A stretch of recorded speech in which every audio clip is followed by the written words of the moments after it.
നമ്മുടെ കമ്മ്യൂണിറ്റി മെമ്പറുടെ ഒരു എക്സ്പീരിയൻസ് ആണ്. അവരുടെ വീട്ടിൽ ഒരു റിലേറ്റീവിൻ്റെ 7th മന്ത് സെറിമണി നടന്നുകൊണ്ടിരിക്കുകയാണ്. അതായത് വീട്ടിൽ നിന്ന് കൂട്ടിക്കൊണ്ടു പോവാണ്. അപ്പം എല്ലാവരും, വേണ്ടപ്പെട്ട എല്ലാവരും ആ വീട്ടിലുണ്ട്. ആ സമയത്ത് ഇവരുടെ ഒരു കസിന് പറയാണ്, ഇവരൊക്കെ എന്തിനാണ് ഈ ഒരു പ്രോഗ്രാമിൽ, ഇത് ഐശ്വര്യക്കേടാണ്. അതായത് കുട്ടിയില്ലാത്ത ഒരാൾ ഇങ്ങനെയുള്ള പരിപാടികളിൽ ഐശ്വര്യക്കേടാണെന്ന് പറഞ്ഞുകൊണ്ട് അവരെ മാറ്റി നിർത്താണ്. നീ ഇവിടെ നിൽക്കണ്ട, നീ ഒന്ന് മാറി നിൽക്കുന്നുള്ള രീതിയിൽ മാറ്റി നിർത്താണ്. ഇത് എത്രത്തോളം ഒരാളിൽ വിഷമം ഉണ്ടാക്കുന്നുണ്ട് എന്നുള്ളതൊന്ന് ആലോചിച്ച് നോക്കുക. കാരണം ഓൾറെഡി ഇങ്ങനെ റിലേറ്റീവ്സിനൊക്കെ പ്രഗ്നൻ്റ് ആവുന്ന സമയത്ത് സ്വാഭാവികമായിട്ടും ഒരു വിഷമവും സങ്കടവും ഒറ്റപ്പെടലൊക്കെ ഉണ്ടാവും.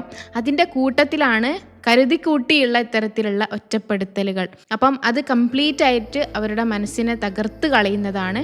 സോ ഇങ്ങനെ അവരെ ഒറ്റപ്പെടുത്തുന്നതിന് പകരം എല്ലാത്തിലേക്കും അവരെ ചേർക്കുന്ന സമയത്ത് അവർക്ക് കൂടുതൽ വാല്യൂ തോന്നാനും എൻ്റെ ഫാമിലിയിൽ നിന്ന് എനിക്ക് സപ്പോർട്ട് ഉണ്ട് എന്നുള്ള തരത്തിലുള്ള ഒരു ഫീലിംഗ് അവർക്ക് കിട്ടാനും അത് ഹെൽപ്പ് ചെയ്യും.